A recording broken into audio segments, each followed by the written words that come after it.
Dave Maslen is an advocate for sustainability in the wool industry.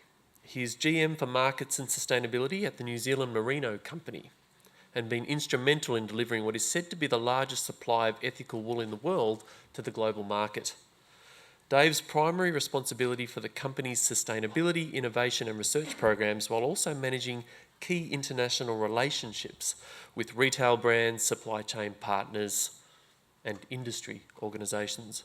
A core part of Dave's role involves connecting businesses and growers who share sustainable values to create long-lasting relationships with the drive to do better for the world. Since 2020, Dave has led the company's ZQRX wool sourcing program. This was designed to go beyond the company's world-leading ZQ on-farm standard by encouraging and quantifying regenerative farming. Fascinating. From across the ditch, please welcome Dave Maslen. Gosh, that sounded very impressive, didn't it? I'm sure it seemed a whole lot more organic than that. Look, it's amazing to be here, and I really appreciate the opportunity to talk a little bit about what we are doing in New Zealand. We're a marketing company. We're a marketing company for the New Zealand wool industry, and what I want to try and provide today is less of a here's what we've done and more of a case study about how we've tackled some challenges that our markets were throwing at us and how we've reverse engineered that back to our grower community. A little bit about me, just in terms of background, beyond what was shared. I've got a background in environmental science and natural resource management. It was effectively sustainable agriculture. After university, I went into local government, and so I worked in local government alongside farmers using education as the primary tool to drive change. It's very similar to the Landcare ethos here. But I also had a lot of exposure to regulation, bureaucracy, policy making and the challenges there. And what motivates me is very much about how do we drive positive outcomes, how do we drive positive change on farms and rural communities. And so I got exposure to two of the key pillars to that: legislation and education. I found legislation to be an incredibly blunt instrument. It's relatively effective, has a lot of unintended consequences, and it goes really slowly. Education, it's a slightly sharper scalpel. It has really, really good outcomes, but it's quite a slow process and takes quite a long time. There's another pillar that can drive change relatively rapidly, and that's commercialisation. And that's what I was really excited by. The opportunity at the New Zealand Merino Company was to bring those sort of three core disciplines together and see what change we could drive on farms. So who are we? We're the New Zealand Merino Company. This is about as simple as I can get our business model. Fundamentally, my job and Emma's job, who's in the room, and Steve's job, who's in the room as well, is to connect what we consider to be the best growers in the world, and we've got lots of growers in Australia too, before you get too offended.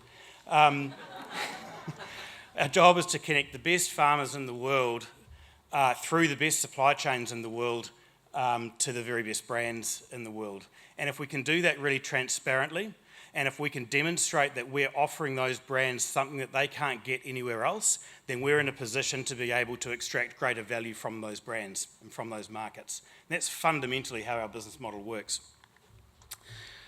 I'll get a wee bit heavy for a moment and just sort of explain where we've come from, and this is not dissimilar to the Australian sheep industry right now. So these are our sheep numbers in New Zealand dating back to 1991. We've dropped from 57 or so million sheep down to something in the order of 26 or 27 million over a relatively short space of time. If you actually put that into real terms, just since in the last roughly 20 years, we've lost 2,114 sheep per day out of our industry. That's a family farm every single day disappearing out of our sheep industry. And it's been driven by competing land uses, it's been driven by increased forestry, it's been driven by increased tourism, it's been driven by some political decisions in New Zealand. But actually, if we overlay what's happening in Australia, it's very, very similar. I think you've gone from 156 million down to 70 odd million sheep. Someone will correct me if I'm wrong on that. And that number's actually higher in Australia. And I guess the concept of the wool industry being something of a sunset industry kind of bubbled to the surface, and that was a position that we found ourselves in the late 90s in New Zealand, where we had new generations of farmers coming onto the property questioning whether or not they were going to be the generation that had to sell. And so, we're a relatively small community in New Zealand. We've got about 600 or 700 farmers that supply us, so we know them all. They're families, whether they own the farm or manage the property, they're families who are doing their damnedest to run a business, to raise a family, and to take care for what is really special to them, and that's the whenua, the land that they live on. And so it's pretty heartbreaking. And so they got together and they said, look, if we carry on doing this, we are not going to have an industry, we're not going to have a farm, we're going to have a South Island that's covered in pine trees. We've talked a bit about that today. It's interesting to see it's the same issue here. So they got together and they formed an organisation called Merino New Zealand. They said, if we don't take our wool to the world on our own behalf, and if we don't start to rely on ourselves rather than others to sell our product as effectively as we can, then we're not going to have a business. And so they formed us to be their voice. It actually required an Act of Parliament to be passed to remove our wool growers out of a levy-funded organisation to form their own marketing body. We did that for about 5 or 6 years and realised pretty quickly that we could tell a New Zealand story about wool all we liked, but if we didn't change the way we were actually selling it, no one at auction was going to pay a penny more than they absolutely had to anyway. So we became a commercial entity called the New Zealand Merino Company, majority owned by our farmer community and by our team, and we went out to position our wool growers' wool more effectively in the market to achieve greater prices, greater price stability, a greater sense of connection, so that they would have a farm to pass on to their children.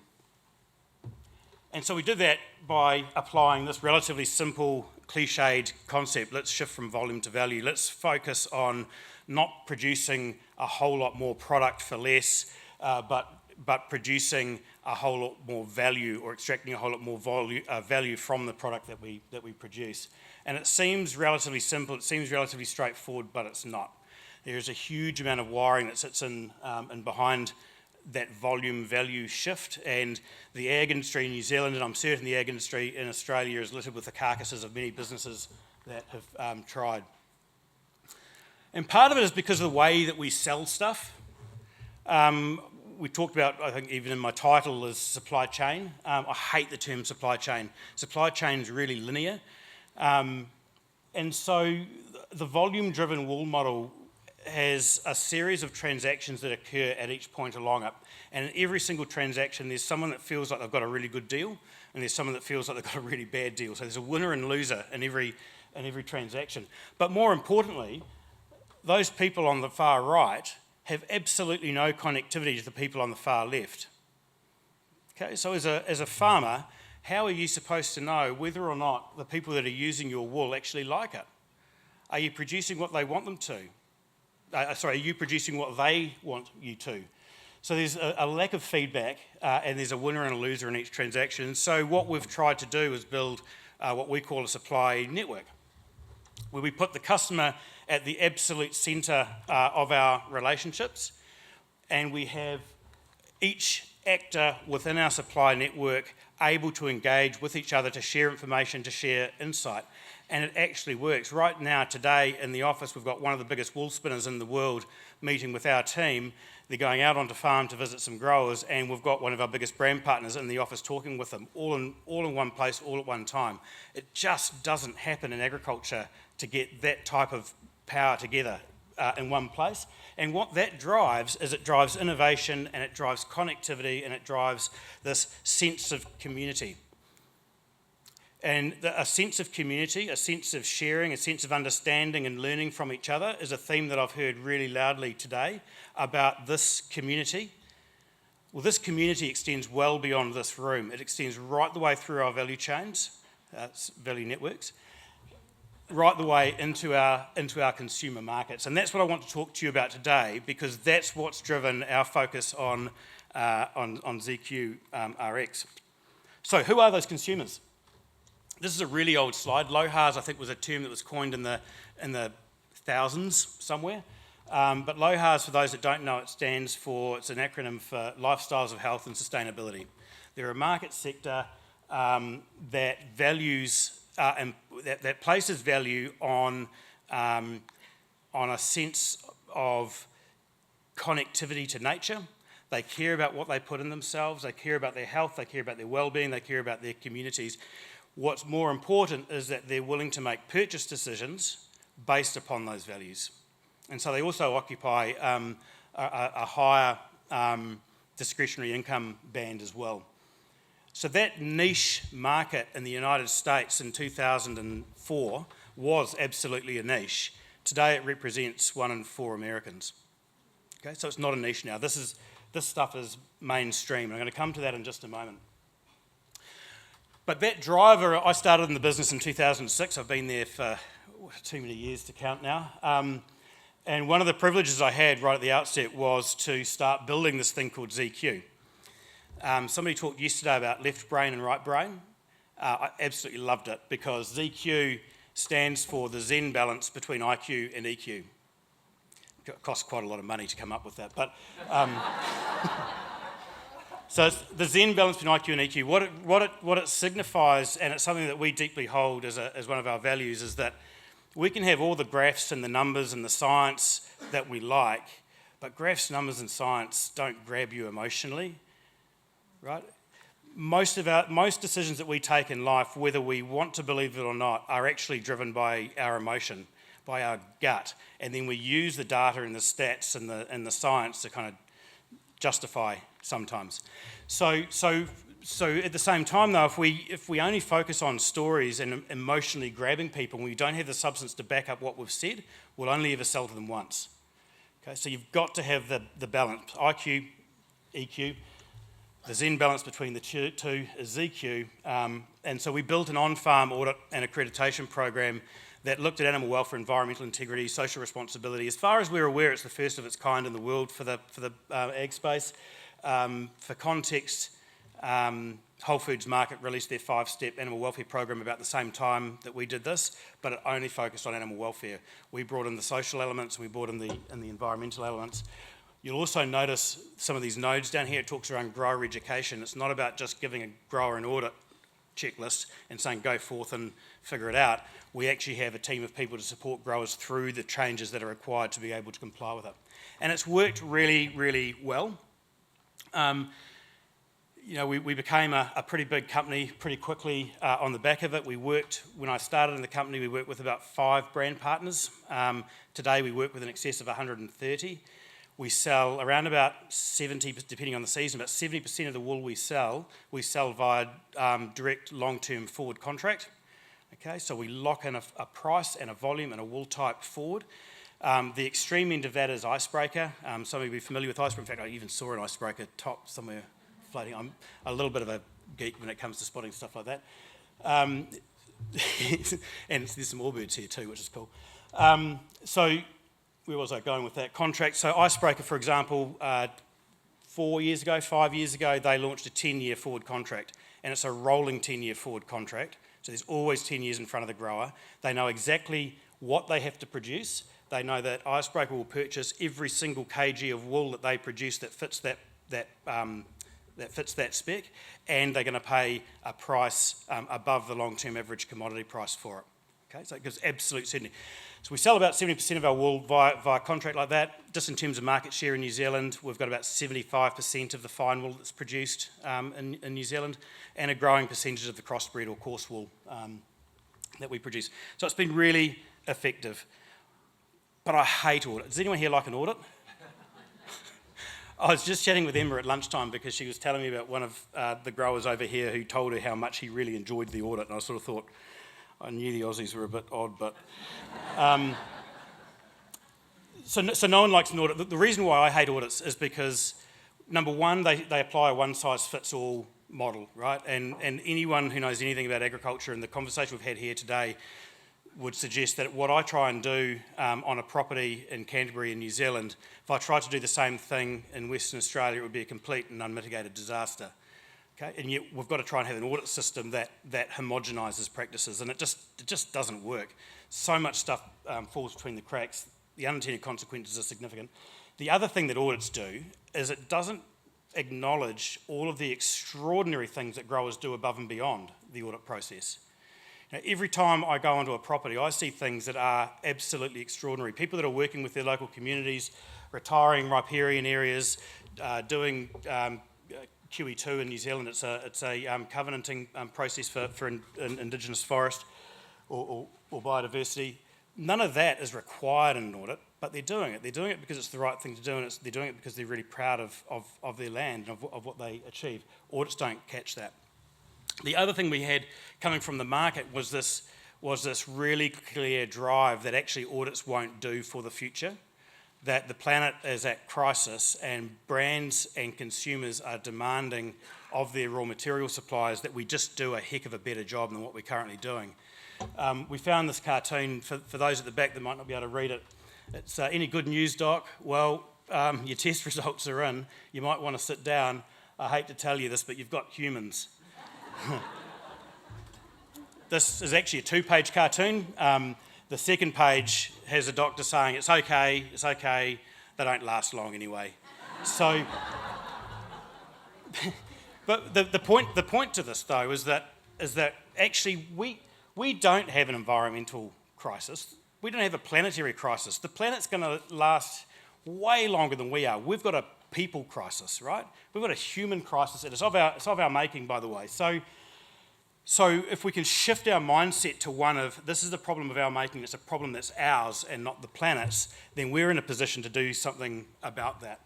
And people they're voting with their feet. There's a term that's been coined in our markets called consumption guilt. It's a consumer pain point. Consumers recognise that their purchase decisions are one of the leading causes for the problems that the planet's facing. And so they're changing their purchase behaviours on the basis of that. And it's driving a couple of key things. One, it's caused us to say, well, actually, if consumption is the cause of all of these challenges, imagine from a marketing and storytelling perspective, imagine from an engagement with our community's perspective, if we could demonstrate and prove that actually by consuming, but consuming the right products, we were actually having a net positive benefit on the environment. Now, whether that's a holy grail or not, I don't know, but it's certainly a very, very noble cause to aim for, and we know that if we're aiming for that, we're going to be driving positive change at scale. We've also recognised that honesty, we talk about disruption in the markets. Uber was a pretty big disruptor to the taxi industry, Airbnb to the hotel industry. Honesty is the big disruptor. The access to information today, the access to satellite imagery that's available today is in the palm of all of our hands, and so there is absolutely nowhere to hide. So honesty as a disruptor and brands shifting from beyond a stated purpose to one that's around driving and demonstrating and proving impact is something that is coming to the surface. And those brands are coming to us saying, we're buying lots of wool from you guys. Can you demonstrate and show us where it's coming from? And can you show us how we might be able to be more engaged with the supply chain to drive positive change? Because if we do, then I think we can engage consumers more effectively. It's also driving both legislative and non-governmental change. So the term ESG, Environmental Social Governance, the Science Based Targets Initiative, the UN SDGs that somebody mentioned just a moment ago, is all requiring brands to front with evidence about how they are taking a more responsible view of their supply chain and their sourcing strategies. That's a big problem for brands because a lot of brands don't actually know where they get their stuff from. Most clothing brands, if we talk about the textile industry, most clothing brands will place an order to the next person in their supply chain for 100 t-shirts, and the t-shirt manufacturer will go and buy some fabric, who will go and buy some yarn, who will go and buy some tops, who will go and buy some wool, right? So there's no connectivity. ESG is changing that. Okay, the brand's requirements to be able to report against these things is changing. So the challenge with ESG is that it's actually really, really hard to do. So all of these kind of are laddering up in terms of insights to us as this little wool company in New Zealand saying, we might actually have some solutions for these brands if we can deliver it. And if we've got those solutions, then the wool growers that supply us are going to have a product that nobody else can supply, and so their wool's going to be more desirable, so we can kind of drive that economic engine a little further. And we're not talking niche brands. You know, this is that's Tom Caneen. He's one of the executives at a company called VF Corporation. For those who don't know VF Corporation, they own the North Face, they own Vans, Timberland. They also own Icebreaker and Smartwool, two of our foundation brand partners. You can see the other brands there. They have this stated purpose of powering movements of sustainability and active lifestyles for the betterment of people and our planet. Sounds really virtuous. It actually is. These guys, Tom came to a grower meeting we had, and we had a woman at the back of the room who stood up and said, he's basically said, what can VF do to help the industry kind of thing? And they said, we're not going to have shearers. We're not going to have an industry, if we don't have shearers coming through the sector. VF on the spot agreed to a shearing cadetship that's now 5 years old. It's in its fifth year, so we've had 50 new cadets coming into the shearing industry who wouldn't have been there otherwise, funded directly by these guys, right? They haven't made a single social media post, to my knowledge, about that. It wasn't about a marketing thing. It was just about doing what's right for their industry and being able to demonstrate internally to their shareholders and to their stakeholders that they were a business that were living to their standards. Likewise, Sheep Included, Sheep Inc. They have extreme traceability back to farm. Allbirds, I can tell you some pretty funny stories about Allbirds. If I've got time, I'll do it super quickly. When they launch, if you're not familiar with Allbirds, they're a New Zealand founded company based in San Francisco. Started out making shoes out of wool. They had this massive sort of hockey stick of success, and whenever you have a hockey stick of success, you'll find that organisations like Amazon will look at the algorithms and go, crikey, lots of people are asking for Allbirds. We don't sell Allbirds. We better make some. So they released this is all on the public record, so I'm pretty sure I'm allowed to talk about it. If not, shh. So Amazon came out with this shoe that wasn't identical, but it was pretty similar, and it was made from wool. Instead of doing what most businesses based in the United States would do and sue them, what Tim Brown and Joey did was took a full-page ad in the Washington Post, I think it was, or New York Times, one of the big ones, and said, look, we really celebrate the fact that you guys are making shoes like us, and if you can get the price point to that, that's absolutely awesome. But look, if you're going to copy our shoe, can you please also copy how we make the shoe? Because that's what's really important. And it was epic. The shoes got discontinued, and so and so forth. But the point of Allbirds is they're saying we're never going to be Nike or Adidas, but we're going to create a whole pile of new materials that are going to drive kind of a new era in sustainable consumption, and that's what they're doing. So I'm going to rip forward quickly because I've rambled for ages about stuff that's not ZQRX. We'll talk about ZQRX. So how do we go beyond sustainability? There was a great somebody sang a song earlier on, which just was awesome. Because you're right. Like if we're just sustainability is about carrying on doing what we're doing according to the planetary boundaries isn't working. So we actually have to do something that's putting back, and so that was with that was the mindset that we went into this concept of ZQRX where we have a look at kind of the natural wisdom that we've talked about here, about the things that we intuitively know are right, about understanding our natural systems, the interconnectedness of all things, but also applying world-best technology and data and bringing those together in a way that enables change. And so it was with this idea of going beyond sustainability, of capturing the things that we can't write into an audit standard, that we pulled together a whole pile of people who, at the time we weren't really talking about regenerative, we were just talking about how we drive positive change and how do we measure it. That's Nicole Masters, for those that have a keen eye, with the hat on, stooping down. Surrounding her are a group of farmers of brands. So we've got the North Face, we've got Icebreaker, Smartwool, Allbirds. They're all there. The CEO of Cavalier Bremworth is there in the grey t-shirt peeking through. So a really broad range, basically saying what might this model look like, and what do we need to be putting into it? And we kind of landed on this concept of a regenerative mindset and having three core pillars. One is this kind of recognition that progress beats perfection every time. Let's not wait until we have absolutely every answer and we can calculate carbon to the 14th decimal place. We know that if we do a few things like this, we're going to have a net positive impact. We'll figure out how to measure it to that degree as we go. This mindset of continual improvement, I've not met a farmer who's not said, I want to leave the farm better than it was when I found it. So our question is, how do you know? Right? Unless you benchmark and unless you've got some indicators to measure progress, you'll never know whether you are or not. And underpinning this with world-based science and data to prove things.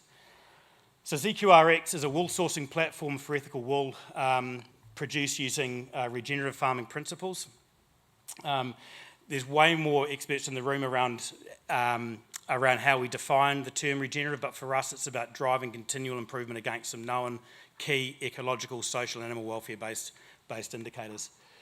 We built an index. This is a qualitative and a quantitative index, and you'll notice that it includes not just carbon, which is represented by the climate pillar, but it covers land, water, waste, biodiversity. It includes people and communities.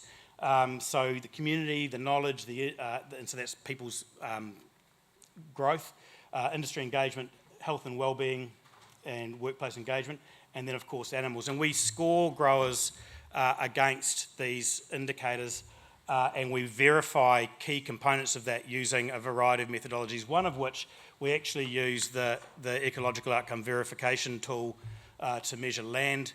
We've got a carbon calculator for climate, and we're building some metrics around biodiversity, and there's smart people in this room who know the challenges associated with that. The journey for ZQRX is around bringing people onto a journey, keeping them on that journey, and then providing them with tools to be able to both drive change, but drive change with a mindset of benchmarking and understanding where they started from and where they're going to, with the outcome being positive ecosystem impact.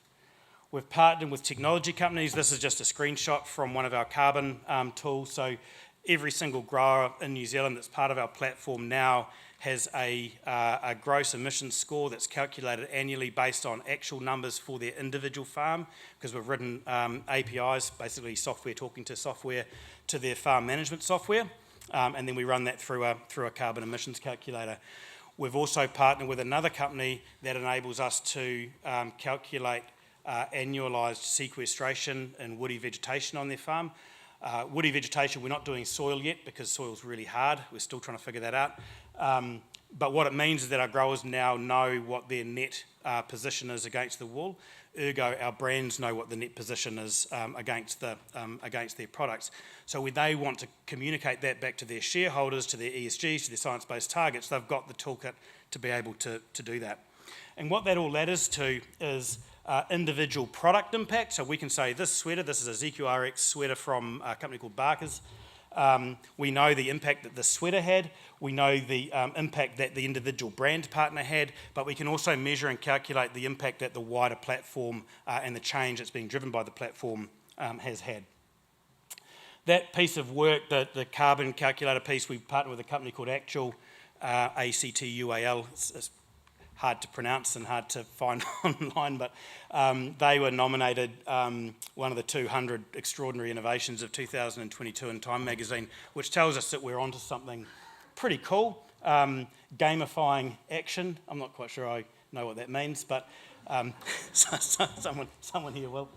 In terms of our impact, so we've been running since 2020 on the ZQRX world.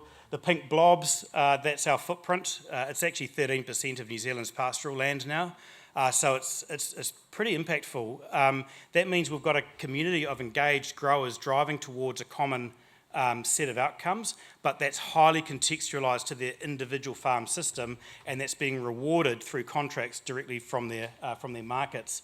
It covers 2.4 million hectares, about 3.7 million sheep, and we sequestered last year just shy of 1 million tonnes of CO2. What I should have said with that carbon calculator is the next part of it, which is really exciting, is we can now also model where we can drive the greatest impact. So if we have a brand partner, and we have several right now saying we want to invest on farms on impact, can you show us where we can generate the greatest ecological benefit for our buck? We can now model whether or not it should be that 100 hectares of regenerating wetland versus that scrubby gully over there, in terms of, depending on which indicator we want to dial up or dial down. So just to close, Thomas Edison created the electric light bulb, but that wasn't his genius. The genius that Edison created was actually the network that enabled the light bulb to occur.